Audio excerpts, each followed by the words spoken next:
Prime Minister, I see you have already mastered the essential craft of the European politician, namely the ability to say one thing in this chamber and a very different thing to your home electorate.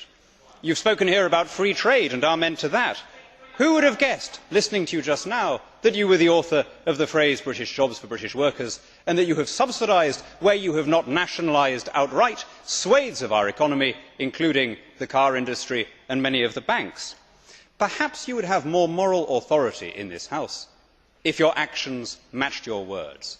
Perhaps you would have more legitimacy in the councils of the world if the United Kingdom were not going into this recession in the worst condition of any G20 country. The truth, Prime Minister, is that you have run out of our money. The country as a whole is now in negative equity. Every British child is born owing around £20,000. Servicing the interest on that debt is going to cost more than educating the child.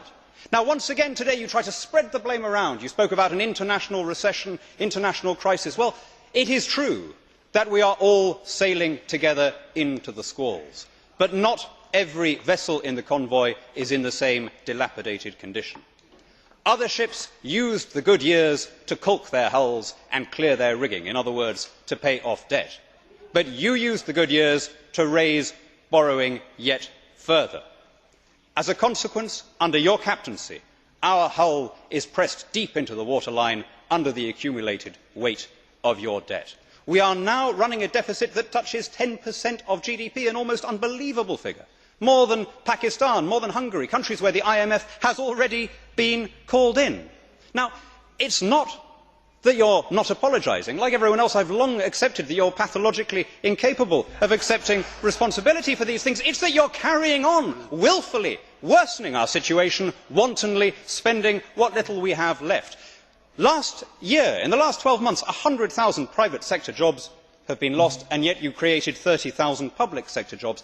Prime Minister, you cannot carry on forever squeezing the productive bit of the economy in order to fund an unprecedented engorgement of the unproductive bit.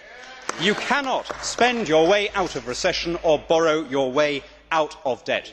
And when you repeat in that wooden and perfunctory way that our situation is better than others, that we are well placed to weather the storm, I have to tell you, you sound like a Brezhnev era apparatchik giving the party line. You know, and we know, and you know that we know that it is nonsense.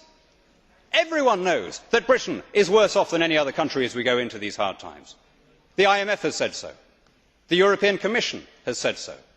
The markets have said so, which is why our currency has devalued by 30%, and soon the voters too will get their chance to say so.